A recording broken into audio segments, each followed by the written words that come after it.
That awkward moment when you have to go down the hall and ask people to turn their music down so you don't get copyright strike.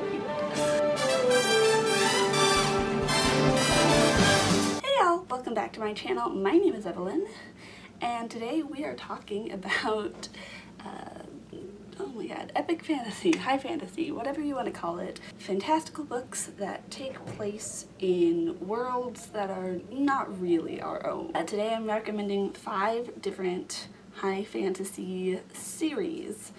These are all series that I have read all of the books in. There are a lot that I've found just this year that the series isn't finished yet. So I wanted to do, for this first 5 recommendations, books that I know that the series ended and I still liked it, right? There are a few books that are in like alternate versions of Earth, but I've deemed them so significantly different from our own culture, rules of society, etc., that they're not really historical fantasy or contemporary fantasy or whatever you have it. They to me are epic fantasy or high fantasy, just because, you know, yeah, there's like London and one of them, Oxford and the other, but it's nothing like actual Earth. There's just too much magic there, as opposed to, say, the Percy Jackson books, which are very rooted in the fact that the world is normal, the magic is secret. This is like the magic is integrated into the entire society and therefore changes the way that society works significantly.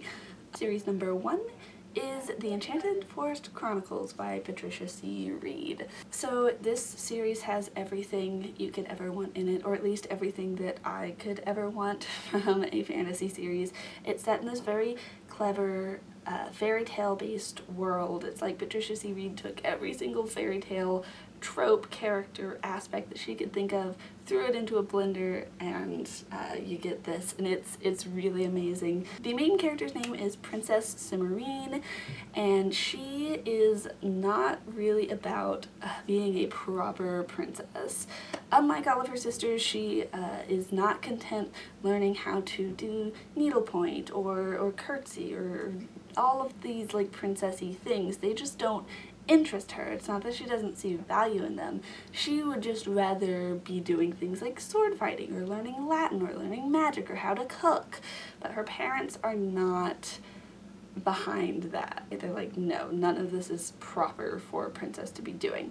So they decide that they're gonna marry her off to this prince that she absolutely hates. She's like, this guy is an idiot.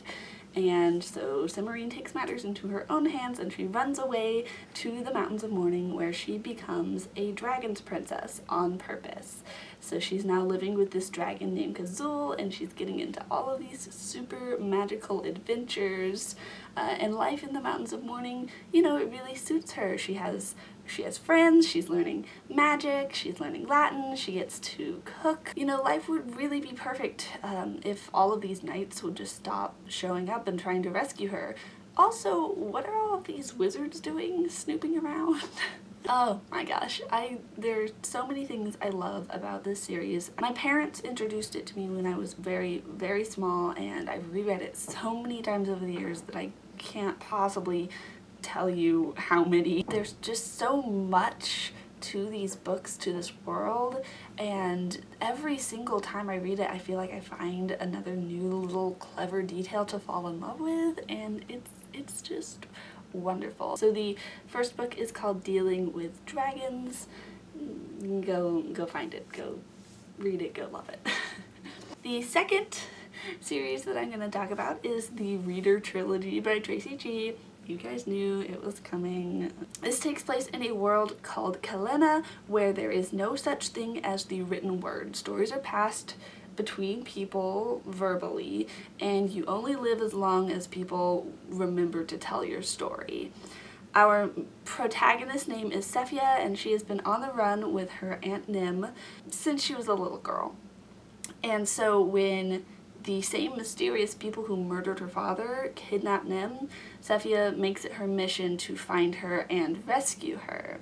Armed with only this very mysterious object that her parents left her, called a book, Sephia embarks on this quest to go rescue Nim. Soon she finds herself in a world of pirates and prophecy, where a boy with a scar around his neck has a terrible destiny, and words themselves are the greatest source of power.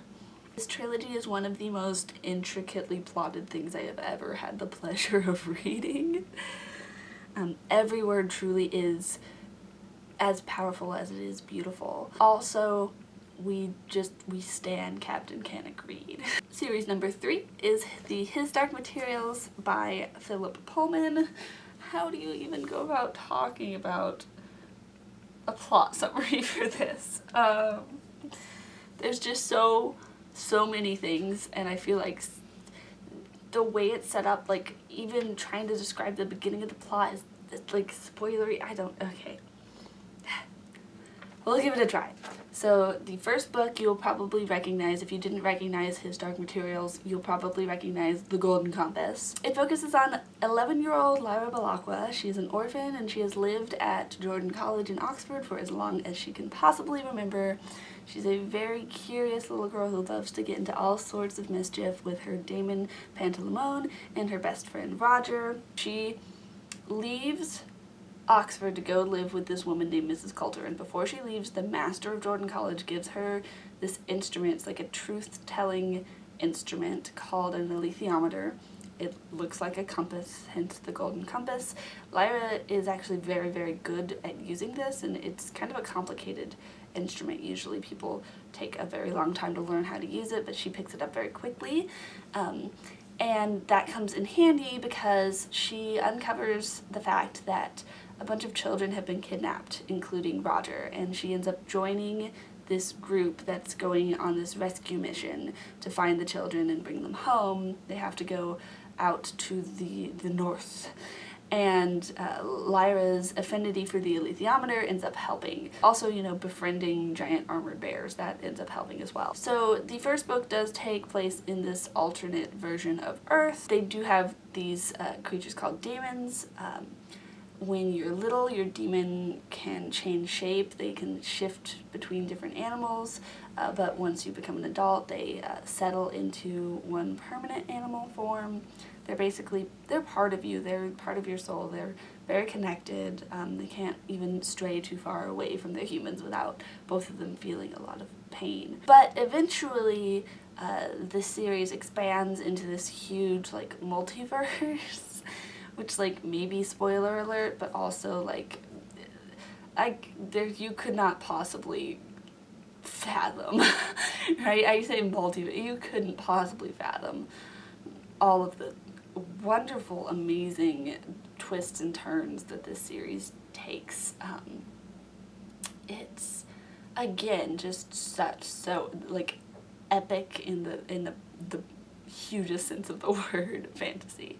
So number 4 is the Bartimaeus Trilogy by Jonathan Stroud, and there was also a 4th prequel book, but anyway, Bartimaeus, Jonathan Stroud. The first book is called The Amulet of Samarkand. So again, these books take place in an alternate version of London where magic exists and England is actually ruled by this oligarchy of magicians. The main characters are Bartimaeus, a powerful djinn, and Nathaniel, the magician's apprentice who enslaves him. Nathaniel is trying to steal this very powerful magical artifact, and he needs Bartimaeus' help to do so. But unfortunately for him, Bartimaeus ends up learning Nathaniel's actual name. Nathaniel, I'm just calling him Nathaniel for purposes of simplification of this plot. The magicians are supposed to get rid of their first name and adopt a new name, and then you can't hold power over them and use spells on them. Bartimaeus ends up finding out Nathaniel's actual name, so now they're in this sort of magical stalemate because Nathaniel technically still has control over Bartimaeus, but Bartimaeus can cast counterspells because he knows Nathaniel's name, and it's a whole thing. But they end up having to work together because they get themselves into trouble. And then in the rest of the series, you follow Nathaniel's rise to power, as well as the rise of this resistance to this magical oligarchy. that's trying to control everybody. And then of course there are very many magical threats that they have to team up and get rid of. Okay, and then number 5, is this cheating? I don't think so. Priory of the Orange Tree by Samantha Shannon. I'm putting this in here even though it is one giant book. It's basically the equivalent of reading an entire fantasy series. It's a very large book. This is definitely more adult fantasy. All of the characters are adults. The oldest one is like a 60-year-old man, and you get his point of view, so it's definitely not young adult based on that. There's also like explicit content, but there's also female-female relationships, so we stand. Again, there's so many things going on in this freaking book. I'm going to try to summarize it as quickly and uncomplicatedly as possible. I don't know if that's possible, but let's go for it. Okay, so first things first, there's dragons. That's why I picked up this book. That's why you should pick up this book. There are 2 kinds of dragons in this world. There are fire dragons and water dragons. Fire dragons, they pretty much hate humans. They want to destroy all of the humans. The water dragons, actually, they don't mind humans. In fact, in the East, this world is split between the East and the West. In the East, dragon humans often work together. There's an entire, like, group of dragon riders. One of our point of view characters, her name is Tanae. She is a dragon rider. She has a dragon that she's bonded with, a water dragon, and she's really cool, and I really like her.